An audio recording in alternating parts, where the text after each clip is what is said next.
If you were to step outside on the planet we're about to discuss today, the saliva on your tongue would it would instantly boil. Right, just instantly. Yeah, and at the exact same time, the moisture in your eyes would actually freeze solid. You'd be standing on this completely irradiated, bone-dry desert, Yeah. and the air is so incredibly thin that your lungs would just be totally useless. Yeah. I mean, even if that air wasn't almost entirely made of toxic carbon dioxide, you know. It's pretty much the absolute last place in the solar system humanity would ever want to visit if you just look at the stats. Exactly. It sounds like this scientifically designed punishment. But the crazy reality is that this frozen, irradiated desert is, by a massive margin, the most explored world beyond Earth. And it's the only planet that human beings are actively, aggressively planning to go visit and colonize. Yeah, it really is the ultimate paradox of space exploration. We have this collective obsession with a world that seems, actively hostile to our existence. I really want to sit with that paradox today. Because to me, that obsession seems almost completely irrational until you peel back the layers of planetary history and, well, the engineering challenges involved. So our mission for this deep dive is to look past the trivia. We're going to unpack the grand story of Mars. We need to understand the stark physical reality of what it is right now, the mind-bending story of what it used to be, and the brutal, just unforgiving physics of trying to send fragile human bodies across millions of miles of empty space to actually land there. And, for anyone listening who might be a little intimidated by planetary physics or aerospace engineering, don't worry, you really don't need a science background for this conversation. Definitely not. We're going to break down the mechanics of this planet and the technology required to reach it using everyday concepts. The environment is extreme, sure, but the mechanisms driving it are completely understandable. So to understand why space agencies and private companies are just pouring billions of dollars into reaching Mars, we have to start by meeting the neighbor. We need a really clear picture of the physical reality of Mars today. Right. So let's look at the basic planetary resume, so to speak. Mars is the fourth planet from the sun, sitting in the orbit just outside our own. But it's remarkably different in scale. It's roughly half the diameter of Earth, and it only has about 1/10 of Earth's mass. See, I always pictured Mars as this twin to Earth, but at 1/10 the mass, it's really more of a little sibling. And that lack of mass directly dictates the gravity, right? Like if the mass is that low, the gravitational pull has to be significantly weaker. Yeah, exactly. The surface gravity is only about 38% of what we experience here on Earth. So, meaning if I step on a scale on Mars, I'm weighing in at under 40% of my usual weight. The physics of movement would completely change. I mean, you could jump 2.5 times higher, carry loads that would literally break your back on Earth. The immediate sensation would probably feel quite liberating, honestly. But as we'll explore when we discuss human physiology a bit later, living in a partial gravity introduces a whole host of really severe long-term biomechanical problems. Right. But, turning away from the gravity for a second, there are a few aspects of Mars that feel deceptively Earth-like. Sure. The rotation rate, for instance. Oh, yeah. A Martian day is 24 hours and 37 minutes long. Yeah. That single detail is just so fascinating to me because it is incredibly convenient for the human engineers operating the rovers. It really is. It's essentially a standard Earth workday with a built-in 37-minute snooze button. But I also know that over a few weeks, that extra 37 minutes throws your circadian rhythm completely out of sync with the Earth's day-night cycle. Engineers actually call it living on Mars time, right? They do, yeah. And it requires blacking out the windows in their homes, just so they can sleep in the middle of the afternoon when the Martian night dictates that their rover is powering down. Oh. Mars also has an axial tilt of about 25 degrees, which is remarkably close to Earth's 23.5-degree tilt. And that tilt dictates the angle at which sunlight hits the hemispheres throughout the orbit, so it actually gives Mars distinct seasons. Though a Martian year takes nearly 2 Earth years to complete, right? So those seasons just drag on for almost double the time. You have an intensely long winter and an equally long summer. Exactly.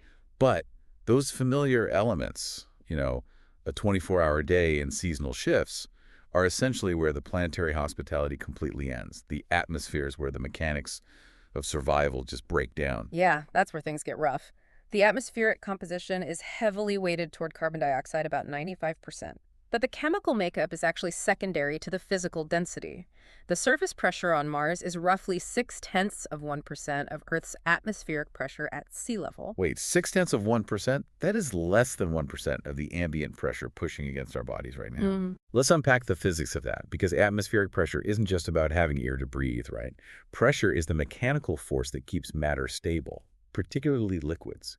Right. When we talk about states of matter, solid, liquid, and gas, we usually only think about temperature, but pressure is the other half of that equation. Liquid water requires a certain amount of atmospheric weight pushing down on it to keep its molecules from just vibrating apart into a gas. Okay, makes sense. So at less than 1% of Earth's pressure, that physical weight is just gone.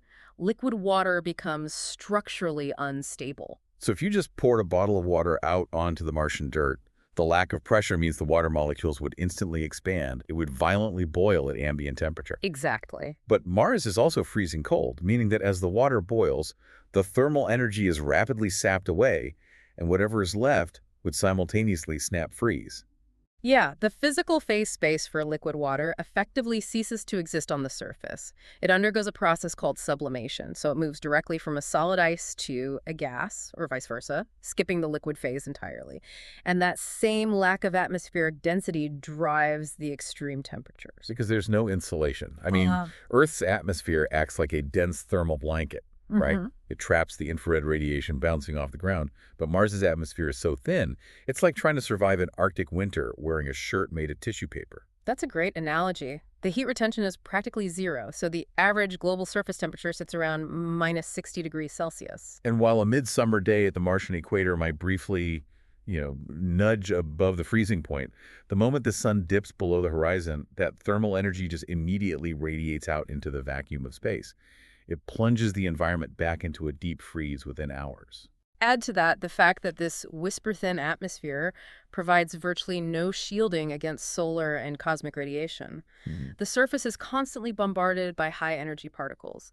So the baseline reality is a freezing, irradiated, near-vacuum environment. Which sets up this incredible cognitive dissonance when we actually look at the geology of the planet. Yeah. Because the surface is covered in scars that contradict everything we just established about the physics of Mars today. If liquid water is mathematically impossible on the surface right now, the landscape shouldn't look like it was carved by rushing rivers. No, it shouldn't. But the geological record is completely unambiguous. The evidence that Mars was once a significantly warmer, wetter world comes from multiple independent streams of data. Right.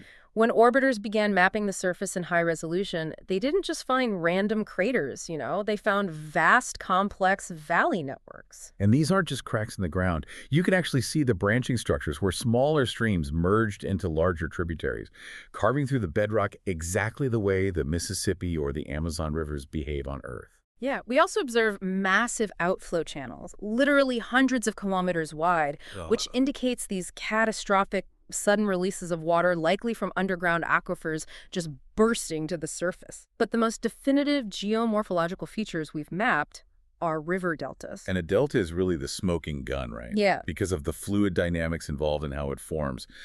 I mean, a river carving a canyon is just water moving fast. But a delta only happens when a fast-moving river suddenly hits a massive, standing body of water, like a lake or an ocean. Exactly. The rushing water loses its kinetic energy, it slows down, and it drops all the suspended sand and silt it was carrying, fanning out into that distinct, layered wedge of sediment. Finding a delta means finding the exact shoreline of an ancient lake. The physics of sediment transport just do not allow for that specific fan structure to form any other way. And we didn't just take pictures from orbit. NASA landed the Curiosity rover inside Gale Crater, specifically because orbital data suggested it was one of these ancient lake beds. Right. And the ground truth verified the orbital hypotheses beautifully. As Curiosity began analyzing the rocks, it found vast deposits of mudstones. Mudstones require a very specific environment. You don't get sedimentary mudstone from a violent flash flood. It requires incredibly fine particulate matter, silt, and clay, suspending in a calm, still body of water, slowly drifting to the bottom, layer by layer over thousands or millions of years, and eventually compressing into solid rock. Yeah, the presence of mudstones indicates a long-lived, stable hydrological cycle. The lake and Gale crater persisted for an incredibly long time. Furthermore, Curiosity discovered conglomerates. Wait, what are those? They're rocks made of smaller pebbles cemented together. And the key thing is, those individual pebbles were smooth and rounded. Which tells us about the mechanical forces at play, because a rock shattered by a meteorite impact or cracked by thermal stress is jagged. A smooth, rounded pebble only gets that way because it's been tumbled in ground against other rocks in a flowing stream over vast distances. The fluid mechanics shaping those stones on Mars operated identically to a creek in your backyard. It's amazing. And beyond the macrogeology, the chemical signatures found by both the Curiosity and Perseverance rovers tell the exact same story. They've drilled into the rock and identified complex clay minerals and sulfate salts. I'm going to dig into the chemistry of that because finding clay implies something profound about the duration of the water. Clay minerals actually incorporate water molecules directly into their crystalline structure, right? They do. The molecular structure of these specific clays and hydrated sulfates can only form through prolonged interaction between volcanic rock and neutral pH liquid water. Okay, so not just a quick puddle. Right. This isn't a scenario where ice melted for a single summer and refroze. The chemical alteration of these rocks required millions of years of persistent, stable liquid water. The data points toward a Mars that possessed a thick, warm atmosphere, active river systems, deep lakes, and highly likely a massive ocean covering its northern hemisphere. Wow. So we have the undeniable ghost of a habitable world. We have physical proof of an ocean's worth of water, and by necessity, a dense atmosphere required to keep that water stable. Which forces the ultimate question if Mars used to have rushing rivers, a thick atmosphere, and maybe an entire ocean. How does an entire planet just lose its sky? Like, where did the water go? That transition from a blue and green world to a dead red rock is really the central tragedy of Martian history. And it is driven by a phenomenon we call the Great Atmospheric Theft. Atmospheric theft. Yeah. The total collapse of the Martian climate is directly tied to the loss of its global magnetic field. Let's explore the mechanics of a magnetic field, because it isn't just an abstract concept, It is an active physical shield generated by the internal thermodynamics of a planet. Right. If we look at Earth, we are protected by a magnetosphere. This is generated deep in the Earth's core. We have a solid inner core surrounded by a massive churning ocean of liquid iron and nickel. And because the core is intensely hot, that liquid metal is constantly boiling upward, cooling slightly, and sinking back down. Those are convection currents. And as the Earth spins on its axis, the Coriolis effect actually twists those convection currents into spirals. Exactly. The movement of that conductive liquid metal generates massive electrical currents, which in turn produce a complex, powerful magnetic field that extends far out into space, basically enveloping the entire planet. It operates like a massive, self-sustaining planetary dynamo. And that magnetic force field is critical because space is not empty. The sun is a thermonuclear reactor that doesn't just emit light.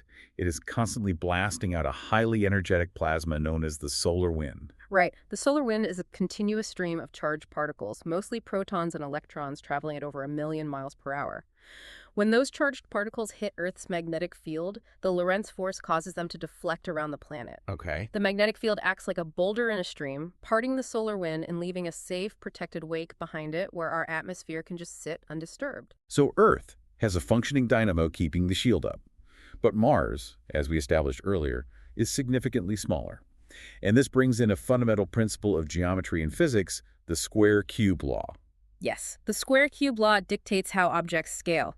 As a planet gets larger, its volume increases much faster than its surface area. Meaning a large planet like Earth has a massive volume of heat trapped inside, but a relatively small surface area through which that heat can escape. It stays hot for billions of years. It's kind of like a big mug of hot coffee compared to a small espresso shot, right? That's a perfect way to look at it. The espresso cools down way faster because there's less volume holding the heat compared to the surface area exposed to the air. So Mars, being half the diameter, has a much higher surface area to volume ratio. It radiates its internal heat away into space much, much faster. Exactly. Which means the Martian core cooled down at an accelerated rate. The molten iron grew sluggish, the convection current stalled, and somewhere around 4 billion years ago, the planetary dynamo simply stopped spinning. The engine just froze, and when the internal movement stopped, the magnetic shield collapsed. And with the magnetosphere gone, the Martian atmosphere was suddenly exposed to the raw, unmitigated fury of the solar wind. The boulder was removed from the stream, So those charged particles traveling at 1 million miles an hour began slamming directly into the upper atmosphere. Right. And this initiates several destructive processes. You have sputtering, where high-energy solar protons physically knock atmospheric molecules out into space, kind of like a break in a game of billiards. Wow. You also have photochemical escape, where ultraviolet radiation breaks apart the molecular bonds of water and carbon dioxide, allowing the lighter atoms to drift away. Over hundreds of millions of years, the solar winds systematically eroded the Martian sky, stripping it away literally molecule by molecule. And we aren't just theorizing this either. NASA specifically deployed the EMA-D orbiter, that's the Mars Atmosphere and Volatile Evolution mission, to study this exact mechanism. A MAVEN essentially sits in the upper atmosphere, tasting the isotopic ratios of the gases, and it proved that the solar wind stripping is still happening today. It measures the ongoing hemorrhage of the remaining atmosphere into the vacuum of space. So as the solar wind sands away the atmospheric pressure steadily drops. And as we established, when the pressure drops, the boiling point of water drops along with it until it meets the freezing point. The liquid state just gets erased from the equation. Yeah, the rivers and oceans essentially face two fates. Right. A large percentage of the water evaporated into the thinning atmosphere and was carried away by the solar wind, but a massive amount of it simply froze in place. Oh, really? Yeah. As the planet's temperature plummeted, the water retreated underground.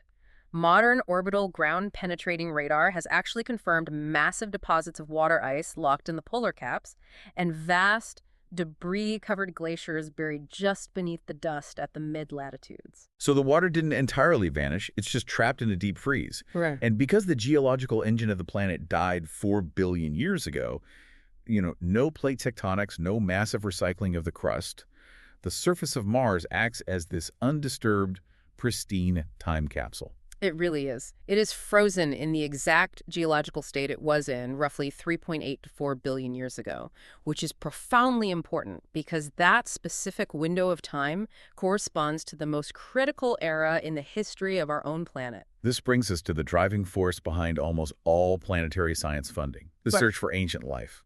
When we look at the timeline of Earth, the moment the crust cooled enough to support liquid oceans, life appeared almost instantaneously in geological terms. Right. The fossil record indicates that microbial life arose on Earth incredibly early. It didn't require a billion-year incubation period.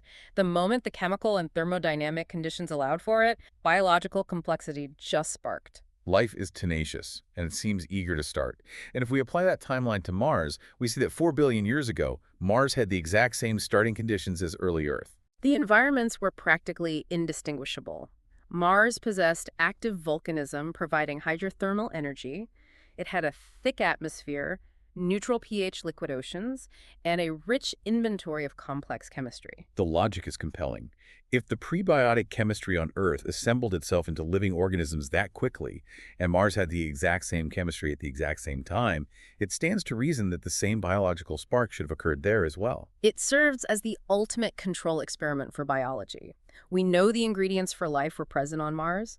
What we are desperately trying to find out is if those ingredients were ever actually baked into the cake. So let's look at what the robotic laboratories have actually found. Have we dug up fossilized Martian microbes? We have not found definitive evidence of ancient or current microbes. What we have found, however, is a widespread distribution of organic molecules. Okay, we need to define organic carefully here, because in popular culture, organic means grown on a farm or living. But in chemistry, the definition is much more rigid. Very true. In chemistry, an organic molecule is simply any compound built around a backbone of carbon atoms, usually bonded with hydrogen, oxygen, and nitrogen. The Curiosity rover drilled into those ancient mudstones we talked about and definitively identified complex organic macromolecules locked inside the rock. But finding carbon chains isn't proof of life, right? Because the universe is actually quite skilled at manufacturing organic molecules abiotically, meaning without biology. Yeah, carbon is incredibly promiscuous. It bonds easily to form complex structures through purely geological processes. Hydrothermal vents can synthesize organics. Furthermore, carbonaceous chondrite meteorites continuously deliver vast amounts of organic material to every planet in the solar system. Right. So finding organic molecules on Mars confirms that the fundamental building blocks of life were heavily present, but it does not tell us whether biological machinery ever organized those blocks. We found the lumber, but we don't know if anyone ever built a house. The organics are a tantalizing clue. But the real mystery revolves around the ongoing detection of atmospheric methane. On Earth, the vast majority of methane is produced by living organisms, microbial methanogens in wetlands, or, the digestive processes of livestock. The methane spikes detected on Mars are arguably the most fiercely debated data points in planetary science right now. Orbiters and rovers have detected trace amounts of methane, but more importantly, the Curiosity rover observed that the methane concentration fluctuates seasonally. Oh, wow. Yeah, it rises during the warmer Martian summer and dissipates during the winter. A seasonal cycle feels inherently biological. Plants and microbes on Earth respond to seasonal thermal changes. Add to that the fact that methane is highly unstable in the Martian atmosphere. Exactly. Ultraviolet radiation from the sun destroys methane molecules within a few hundred years. It cannot survive long term. Therefore, if we are measuring methane in the atmosphere today, there must be an active, localized source replenishing it right now. The planet is actively venting methane. Yes. The biological hypothesis suggests deep subsurface aquifers might harbor dormant microbial communities that activate and metabolize during the warmer summer months, releasing methane that seeps to the surface. Okay, but what's the alternative? The abiotic explanation is equally plausible. A geological process called serpentinization occurs when liquid water interacts with the mineral olivine deep underground, producing methane as a byproduct. So the seasonal warming might just be cracking the permafrost enough to let geologically produced gas escape. We have this maddening situation where the data can perfectly support both a dead planet and a living one, which explains why we can't just rely on remote rovers anymore. We need to physically bring pieces of Mars back to Earth. The limitations of robotic in situ analysis are really severe. A rover like Perseverance is an engineering miracle, but it is constrained by mass and power. It can only carry a few miniaturized spectrometers. I mean, it's the size of a golf cart. You can't fit the Stanford linear accelerator inside a golf cart. Precisely. Which is why the Mars sample return architecture was conceived. Perseverance is currently traversing Jezero Crater. And Jezero wasn't picked randomly. It contains one of the most perfectly preserved, pristine river deltas on the entire planet. The stratigraphy in Jezero Crater is a textbook example of a deltaic deposit. The orbital mineralogy shows vast concentrations of carbonates and clays at the edges of the delta. On Earth, these specific mineral environments are phenomenal at trapping and fossilizing microscopic biosignatures. So Perseverance is essentially acting as an autonomous field geologist. It's drilling precise rock cores, sealing them in titanium tubes, and dropping them on the Martian surface like breadcrumbs. The objective is for a subsequent mission, the Mars sample return to lander retrieval vehicle, gather those tubes, launch them off the surface of Mars, rendezvous with an orbital return craft, and fly them back to Earth. Once here, we can subject them to the full weight of global terrestrial laboratory infrastructure, electron microscopes, synchrotron radiation facilities, destructive mass spectrometry. It's the only way to definitively answer the life question. But I want to push back a little here, because we need to inject a dose of hard reality into this narrative. The sample return mission sounds elegant on paper, but the actual execution of this program is currently facing an existential crisis, right? It's billions over budget. It is. The aerospace engineering required for a sample return is exponentially more difficult than a one-way rover landing. The budget projections for the architecture have expanded by tens of billions of dollars, and the schedule has slipped deep into the 2030s or even 2040s. The fundamental problem is that no one has ever launched a rocket off the surface of another planet. We've taken off from the moon, sure, but the moon has negligible gravity and no atmosphere. Launching an ascent vehicle from Mars requires massive delta V, a huge change in velocity to escape the gravity well. And the vehicle has to survive the journey there, land perfectly, remain viable for months, and then fire its engines autonomously. The complexity of an autonomous orbital rendezvous millions of miles from Earth, followed by an interplanetary transfer orbit, is just staggering. The mission is currently undergoing a massive structural review because the original design proved mathematically and financially unviable. It's a mess. But the scientific consensus remains incredibly clear. Mars was definitively habitable. But whether it was ever inhabited remains locked inside those rocks. And if a robotic sample return is stretching the limits of human engineering and global space budgets, the idea of sending a crewed mission, sending living, breathing human beings, pushes us into the realm of the near impossible. Transitioning from robotic exploration to human exploration is not just a matter of building a bigger rocket. It introduces a cascading series of insurmountable biological and physical constraints. The most immediate barrier is orbital mechanics and the transit itself. Let's break down the mechanics of the journey, because a lot of people assume we can just build a fast ship, point it at Mars, and ignite the engines whenever we feel like it. Yeah, unfortunately, the solar system is a dynamic environment. Earth and Mars are orbiting the sun at different velocities and at different distances. Earth completes an orbit in 365 days, while Mars takes 687 days. It's like two runners on a circular track. Earth is in the inside lane, sprinting faster, while Mars is in the outside lane, jogging at a slower pace. Right. And because of these differing orbital velocities, the distance between the two planets is constantly changing. To execute a journey using the minimum amount of rocket propellant, a maneuver called a Hohmann transfer orbit, you have to wait for a specific planetary alignment. You essentially have to aim your spacecraft not at where Mars is when you launch, but at where Mars is going to be 9 months in the future, allowing the spacecraft to coast along an elliptical path that perfectly intercepts the planet's orbit. And that specific geometric alignment, known as a synodic period, only occurs roughly every 26 months. The launch window is a rigid mathematical absolute. If a valve sticks or a storm rolls in and you miss that window, you can't just try again next month. You have to stand down for over 2 years. Once you commit to the launch and execute the trans-Martian injection burn, you are locked into a coasting trajectory that takes anywhere from 6 to 9 months one way, depending on the specific orbital dynamics of that year. 6 to 9 months, trapped in a volume smaller than a studio apartment. And the terrifying reality of orbital mechanics is that there are no abort scenarios. During the Apollo missions, if the command module suffered a catastrophic failure like the oxygen tank explosion on Apollo 13, the gravitational dynamics allowed them to execute a free return trajectory. They used the moon's gravity to sling them back to Earth in a matter of days. An interplanetary trajectory offers no such safety net. If a critical life support system fails 3 months into the transit to Mars, the physics of momentum dictate that the crew cannot turn around. They must continue coasting into deep space. The psychological isolation is profound. They will be so far away that a simple radio message asking for technical help will take up to 20 minutes to reach Earth and another 20 minutes for the reply to arrive. But the psychological strain really pales in comparison to the invisible physical assault happening during every second of that transit. Outside the protective bubble of Earth's magnetosphere, the deep space environment is saturated with lethal ionizing radiation. This represents the single most difficult biological challenge for a human crew. We need to differentiate between the types of radiation because they require entirely different defense strategies. The first threat comes from our own sun, in the form of solar particle events. Right. The sun frequently ejects massive coronal mass ejections, solar flares.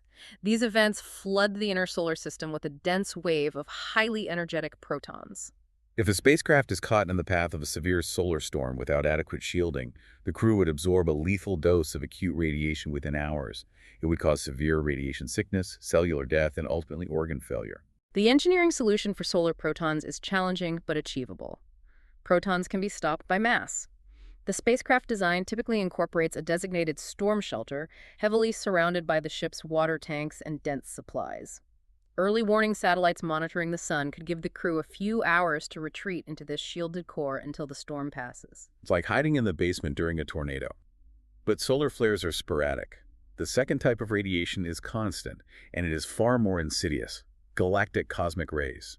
Galactic cosmic rays are not actually rays, they are physical particles. They're the atomic nuclei of heavy elements like iron or carbon that have been entirely stripped of their electrons and accelerated to near the speed of light by the shock waves of ancient supernova explosions outside our solar system. They are traversing the galaxy in every direction, at all times, with unimaginable kinetic energy. To visualize the biological damage, imagine the DNA inside your cells as a microscopic ladder. A solar proton might act like a strong wind rattling the ladder, but a galactic cosmic ray acts like a microscopic cannonball fired at 1 trillion miles an hour. It's devastating. The heavy nucleus carries massive kinetic energy. As it passes through human tissue, it physically collides with the chemical bonds holding the DNA strands together, causing complex double-strand breaks that the body's cellular repair mechanisms simply cannot fix. It fundamentally shatters the molecular structure of your genetics, triggering rampant cellular mutation and aggressive cancers. And the truly terrifying part is how difficult they are to stop. Traditional aerospace materials like the aluminum used for spacecraft hulls are highly ineffective against heavy cosmic rays. In fact, a thin metallic hull makes the radiation environment worse. Because of secondary radiation, yeah. Exactly. When a high-energy heavy nucleus strikes an aluminum atom in the hull, the collision shatters both atoms. This process, known as Bremsstrahlung, or breaking radiation, generates a shotgun blast of secondary particles, neutrons, and gamma rays that shower the interior of the spacecraft. Wow. The metallic shield essentially acts as an amplifier, transforming a single incoming particle into a spray of lethal shrapnel. To effectively stop a heavy cosmic ray without generating secondary radiation, you need massive quantities of material rich in hydrogen. Liquid water is highly effective, as are specialized dense plastics, but this introduces the tyrant of spaceflight, the rocket equation. Mass is the enemy of spaceflight. Shielding a habitat with a meter-thick jacket of water requires thousands of additional kilograms of mass. Lifting that mass out of Earth's gravity well requires an exponential increase in rocket fuel, which requires larger rockets, which require even more fuel. The mass penalty makes heavily shielded spacecraft economically and physically unfeasible with chemical propulsion. The radiation dosimeters aboard the Curiosity rover actively measured the deep space environment during its transit. The data unequivocally showed that a crew on a standard round-trip Mars mission would accumulate radiation exposure vastly exceeding the current lifetime safety limits established by space agencies. The aerospace medicine community generally acknowledges that we currently have no technological countermeasure for galactic cosmic rays. Astronauts embarking on this journey would be accepting a drastically elevated risk of terminal cancer as a baseline condition of the mission. And even if we assume the crew survives the radiation bombardment during the transit, we have to examine what the lack of gravity is doing to their musculoskeletal system. The human body evolved in a constant 1G environment. The mechanical stress of gravity is what signals our biology to maintain its structural integrity. When a body enters the microgravity of space transit, those mechanical signals cease. The body essentially realizes it no longer needs a heavy, metabolically expensive skeleton if it doesn't have to fight gravity. Right. The cellular processes shift. Osteoclasts, the cells that break down bone tissue, become highly active, while osteoblasts, which build bone, slow down. Astronauts on the International Space Station can lose up to 1 to 2% of their bone mass per month, despite rigorous exercise regimes. Furthermore, the cardiovascular system weakens because the heart doesn't have to pump blood vertically against gravity. We also see the debilitating fluid shifts that cause neuroocular syndrome. Without gravity pulling fluids down into the legs, the blood plasma pools in the upper torso and head, drastically increasing intracranial pressure, which flattens the eyeball and damages the optic nerve. And here is where the critical medical unknown arises for a Mars mission. Once the crew arrives, they are not returning to full Earth gravity. They're transitioning to the 38% gravity of the Martian surface. The gravity data gap. We have decades of physiological data for humans living in 1G on Earth, and we have vast amounts of data for humans living in 0G on space stations. But we have absolutely zero empirical data on human health in partial gravity. We simply do not know the threshold for mechanotransduction, the minimum amount of mechanical stress required for the body to maintain homeostasis. We have no way of knowing if 38% gravity is sufficient to signal the osteoblasts to stop dissolving the skeleton. It is entirely possible that a crew could spend 18 months on the Martian surface, slowly degenerating, suffering spontaneous bone fractures and permanent vision loss, with no medical intervention possible. The biological unknowns are staggering. And yet, the biological challenges only matter if the crew survives the single most dangerous mechanical phase of the mission: entry, descent, and landing, or EDL. Touchdown, the notorious Goldilocks problem of the Martian atmosphere. This is the engineering choke point that has destroyed nearly half of all missions ever sent to Mars. Landing a heavy mass on Mars is a physics nightmare because the atmosphere is completely uncooperative. If you want to land on a body with no atmosphere like the Moon, the math is simple. You use rocket engines to decelerate your orbital velocity until you gently touch down. The lack of air means there's no aerodynamic friction, no heat. Conversely, if you want to land on Earth, the atmosphere is incredibly dense. The spacecraft relies on a blunt heat shield to absorb the friction, turning that immense kinetic energy into thermal energy. Once the ship slows down enough, you deploy conventional parachutes, and the thick air easily catches the nylon, slowing the capsule down to a gentle splashdown. Mars sits precisely in the middle of these two extremes, in the worst possible way. The atmosphere is just thick enough at 0.6% of Earth's that a spacecraft hitting it at orbital velocities of 20,000 kilometers an hour will generate a massive plasma sheath.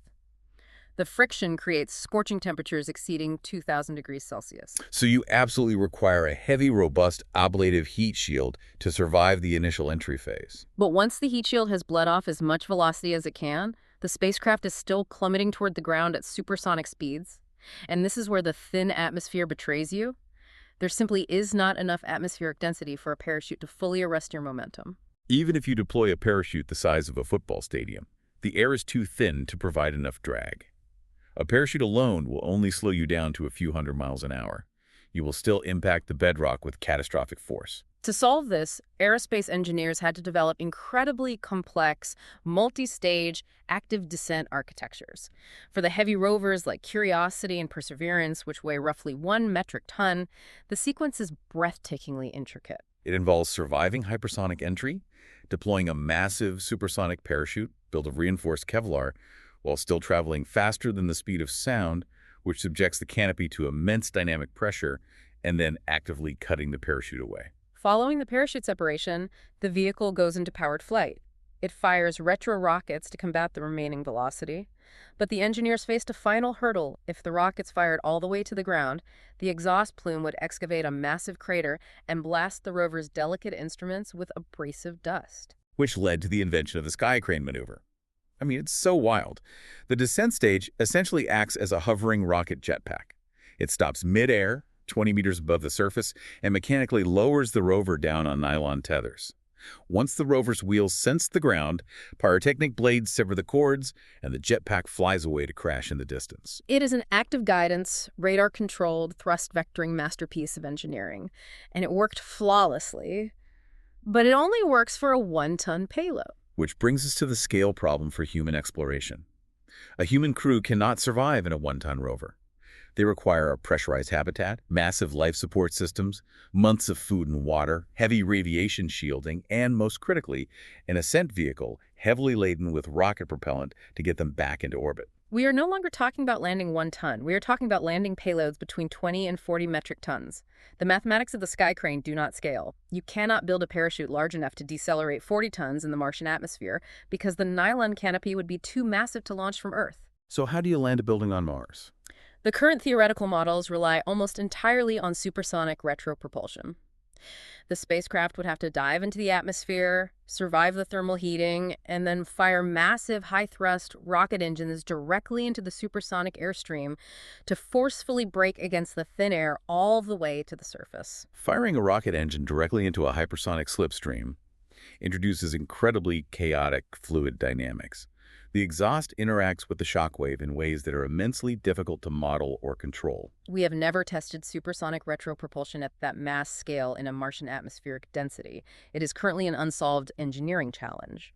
And the history of Martian exploration reminds us of how narrow the margins of error are. The planet has a reputation for eating spacecraft. Over the decades, probes have burned up in the atmosphere due to software glitches, smashed into the surface because parachutes tore, or successfully landed only to have their solar panels permanently shored out minutes later. The margin for survival is practically zero. Which brings us to the final critical requirement for human survival. If a crew manages to survive the radiation of transit, endure the bone loss, and perfectly execute an untested 40-ton landing sequence, they are still stranded on a toxic, freezing desert with no breathable air. They cannot pack enough supplies for a multi-year mission. The mass requirements would require a spacecraft so large it could never leave Earth orbit. Survival fundamentally depends on a strategy known as in situ resource utilization, or ISRU. ISRU simply means living off the land. The crew must manufacture their basic survival needs, water, oxygen, and most importantly, the rocket fuel required for the journey home, using only the raw materials available on the Martian surface. The tyranny of the rocket equation dictates that carrying your return fuel from Earth is mathematically prohibitive. You would need an impossibly massive rocket just to carry the fuel that carries the return fuel, so the crew must act as chemical engineers, synthesizing a propellant plant on the surface. Fortunately, the raw chemical ingredients exist. We know there are vast reserves of subsurface water ice. Mining that ice and melting it provides water. But more importantly, applying an electrical current to that water, a process called electrolysis, cleaves the H2O molecules apart, providing pure hydrogen and oxygen gas. The oxygen provides breathable air for the habitat. But the true magic is what happens when you combine those gases with the Martian atmosphere. The atmosphere provides an unlimited supply of carbon dioxide. By utilizing the Sabatier reaction, you can combine the hydrogen extracted from the water with the carbon dioxide from the air, apply heat and a catalyst, and synthesize methane gas and additional water. Methane and liquid oxygen, which happens to be the exact chemical propellant used by the next-generation heavy-lift rockets currently being developed for Mars missions. The planet provides the exact chemistry needed to manufacture the fuel to escape it. We have already proven the fundamental chemistry on the surface. The Perseverance rover carried a payload called MOXE, the Mars Oxygen In Situ Resource Utilization Experiment. I want to break down how MOXE works because it's essentially a mechanical high-temperature lung. MOXE functions as a solid oxide electrolyzer. It draws in the toxic Martian carbon dioxide, compresses it, and then heats it to roughly 800 degrees Celsius. 800 degrees, it's practically a kiln. The extreme thermal energy is required to agitate the molecules. The heated CO2 is passed across a specialized ceramic membrane made of yttrium-stabilized zirconia. Under a catalytic electrical current, the membrane physically strips one oxygen atom away from the CO2 molecule, leaving behind carbon monoxide, which is vented back into the atmosphere, and pure, breathable oxygen ions, which combine to form O2 gas. It proved that we can forcefully extract life-sustaining resources from an inherently hostile environment. A human mission would require industrial-scale autonomous ISRU plants to be sent years in advance of the crew. They would spend years patiently chewing on the atmosphere, liquefying the oxygen and methane, and filling the tanks of the ascent vehicle. The crew would not launch from Earth until telemetry confirmed that their return ticket was fully fueled and waiting for them on the surface. It is an incredibly complex logistical chain where a single failure in a robotic chemical plant millions of miles away dooms the mission before it begins. So we have traced the entire grand narrative of this planet. We started by looking at the stark physical reality, a world with an atmosphere so thin that liquid water is mathematically erased, and temperatures so cold that carbon dioxide freezes at the poles. We explored the geological ghosts of its past, the intricate valley networks, the massive deltas, and the hydrated clays that definitively prove Mars was once a vibrant water world, harboring the exact prebiotic chemistry as early Earth. We tracked the death of the planetary dynamo and watched the solar wind meticulously sandblast the atmosphere away into the vacuum of space, locking the remaining water into a permanent subterranean deep freeze. We examined the agonizing search for ancient biology, parsing the difference between abiotic organic compounds and the tantalizing, frustrating seasonal fluctuations of atmospheric methane. And finally, we confronted the brutal, unforgiving physics of trying to cross the void. The orbital mechanics locking us into rigid launch windows, the cellular devastation wrought by heavy galactic cosmic rays, the biomechanical unknowns of long-term partial gravity, the hypersonic nightmare of entering the atmosphere, and the absolute necessity of building chemical refineries on the surface just to survive. It is an endeavor that demands the absolute pinnacle of human engineering, capital, and risk tolerance. Which brings us back to the paradox we started with. Why? Given the staggering cost, the immense physical danger, and the high probability of failure on a planet that routinely destroys our machines, why are we collectively consumed by the drive to go there? Because the scientific return is unparalleled. Mars is the ultimate laboratory for planetary science. We need to study how a perfectly habitable, Earth-like world undergoes a catastrophic climate collapse. Understanding the atmospheric dynamics of a dead planet provides crucial existential context for managing the fragile atmospheric dynamics of our own. We are studying a broken climate to ensure we don't break our own. Furthermore, the engineering pressure forces innovation. Solving the problems of closed-loop life support, extreme water recycling, and efficient solar and nuclear power generation on Mars directly accelerates the development of sustainable technologies that benefit Earth. But I think the most profound reason we push toward Mars is philosophical. It forces us to confront our place in the universe. We established that Mars had the identical chemical ingredients, the exact same water, and the exact same hydrothermal energy as Earth during the exact same geological window 4 billion years ago when life sparked here. The stage was perfectly set. It was a parallel experiment in prebiotic chemistry. So imagine 50 or 100 years from now, we've established outposts. We've drilled deep into the subsurface aquifers. We have run millions of samples through the most advanced spectrometers ever built. And imagine we find absolutely nothing. Imagine we prove, definitively and without a shadow of a doubt, that Mars is, and always has been, completely sterile. The implications of that silence would be staggering. If the universe provided a perfect replica of early Earth right next door, with all the right ingredients simmering for millions of years, and the machinery of life still failed to assemble itself, what does that tell us about the biological spark? It suggests that life is not an inevitable consequence of chemistry. It suggests that crossing the threshold from non-living matter to biological complexity involves a filter so impossibly difficult that it almost never happens. It forces us to view the biosphere on Earth not as a standard cosmic outcome, but as an extreme statistical anomaly. Exactly. If Mars is truly dead, it implies that we might be entirely alone in the dark. And that realization forces a profound shift in perspective. It means that every living thing on this planet, every microbe, every forest, every human being is part of a remarkably fragile, unimaginably rare cosmic accident. It means the life we have here is infinitely more precious than we currently comprehend. I think that's a thought worth carrying with you the next time you step outside on a clear night, feel the heavy, warm pressure of our atmosphere, and look up at that little red dot drifting across the sky.